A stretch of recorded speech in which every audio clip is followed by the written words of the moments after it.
بسم اللہ الرحمن الرحیم۔ السلام علیکم ورحمۃ اللہ وبرکاتہ۔ خاتون جنت بی بی سیدہ فاطمہ الزہرا رضی اللہ تعالی عنہا کا ابو جہل کے منہ پر تھپڑ مارنے کا تاریخ اسلام کا یادگار واقعہ، جسے سن کر آپ کا ایمان تازہ ہو جائے گا۔ آپ سے درخواست ہے کہ ویڈیو کو اینڈ تک ضرور دیکھیے گا۔ حضرت عبداللہ بن عباس رضی اللہ تعالی عنہ سے مروی ہے، فرماتے ہیں ایک دن ابو جہل نے حضرت سیدہ فاطمہ الزہرا رضی اللہ تعالی عنہا کے ننھے چہرے پر تھپڑ مارا۔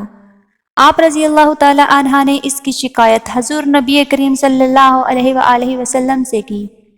حضور نبی کریم صلی اللہ علیہ وآلہ وسلم نے فرمایا، تم ابو سفیان رضی اللہ تعالی عنہ کے پاس جاؤ اور اسے جا کر ساری بات بتاؤ۔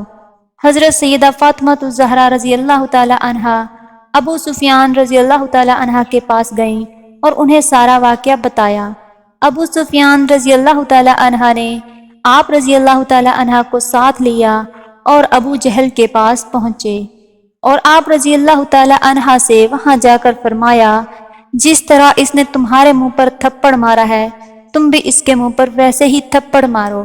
آپ رضی اللہ تعالی عنہ نے ابو جہل کے منہ پر تھپڑ مار دیا اور واپس آ کر حضور نبی کریم صلی اللہ علیہ وآلہ وسلم کو سارا واقعہ بیان کیا۔ حضور نبی کریم صلی اللہ علیہ وآلہ وسلم نے اپنے ہاتھ اٹھائے اور دعا فرمائی، اے اللہ ابو سفیان رضی اللہ تعالی عنہ کو نہ بھلانا۔ حضرت عبداللہ بن عباس رضی اللہ تعالی عنہ فرماتے ہیں، ابو سفیان رضی اللہ تعالی عنہ کا اسلام قبول کرنا حضور نبی کریم صلی اللہ علیہ وآلہ وسلم کی اسی دعا کا نتیجہ ہے۔ سبحان اللہ۔ بی بی فاطمہ الزہرا رضی اللہ تعالی عنہ کی جرأت کے کیا ہی کہنے۔ امید ہے آپ کو ہماری آج کی یہ ویڈیو پسند آئی ہوگی۔ اگر ویڈیو پسند آئی ہو تو اسے لائک اور سبسکرائب ضرور کیجیے گا۔ ملتے ہیں آگے کسی اور اچھی ویڈیو میں، تب تک اپنا خیال رکھیے۔ فی امان اللہ۔